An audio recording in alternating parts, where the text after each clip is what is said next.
नमस्ते दोस्तों। आज मैं आपको एक ऐसी वीरांगना की कहानी सुनाने जा रहा हूं जिन्होंने अपने साहस और बलिदान से इतिहास के पन्नों में अपना नाम अमर कर दिया है। जी हां, मैं बात कर रहा हूं मातंगिनी हाजरा की। मातंगिनी हाजरा का जन्म 19 अक्टूबर 1869 को बंगाल के एक छोटे से गांव होगला में हुआ था। एक साधारण परिवार में जन्मी मातंगिनी शुरू से ही निडर और साहसी थी। जब वो सिर्फ 18 साल की थीं, तब उनकी शादी हो गई और कुछ सालों बाद वो विधवा हो गई। लेकिन उनकी जिंदगी का असली संघर्ष तो अब शुरू होने वाला था। 1930 के दशक में जब भारत में स्वतंत्रता संग्राम अपने चरम पर था, तब मातंगिनी ने भी इस आंदोलन में कूदने का फैसला किया। महात्मा गांधी के नेतृत्व में चल रहे भारत छोड़ो आंदोलन में उन्होंने सक्रिय भाग लिया और कई आंदोलनों का हिस्सा बनी।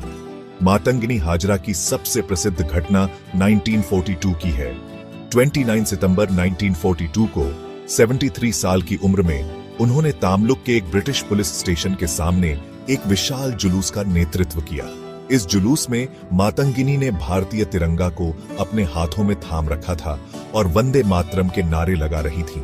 जब ब्रिटिश पुलिस ने जुलूस को रोकने की कोशिश की तो उन्होंने गोलीबारी शुरू कर दी। मातंगिनी को एक गोली लगी, लेकिन उन्होंने तिरंगे को नीचे नहीं गिरने दिया। दूसरी गोली उनके हाथ में लगी, लेकिन उन्होंने फिर भी तिरंगे को थामे रखा।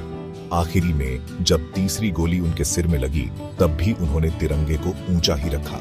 मातंगिनी हाजरा का बलिदान हमारा देश कभी नहीं भूलेगा। उनकी वीरता और साहस ने स्वतंत्रता संग्राम में एक नई ऊर्जा भर दी थी। उनकी कहानी हमें यह सिखाती है कि सच्चे देशभक्त कभी हार नहीं मानते और अपने देश के लिए कुछ भी कर सकते हैं। तो दोस्तों, हमें मातंगिनी हाजरा जैसी वीरांगनाओं से प्रेरणा लेनी चाहिए और अपने देश के लिए कुछ बेहतर करने का प्रयास करना चाहिए।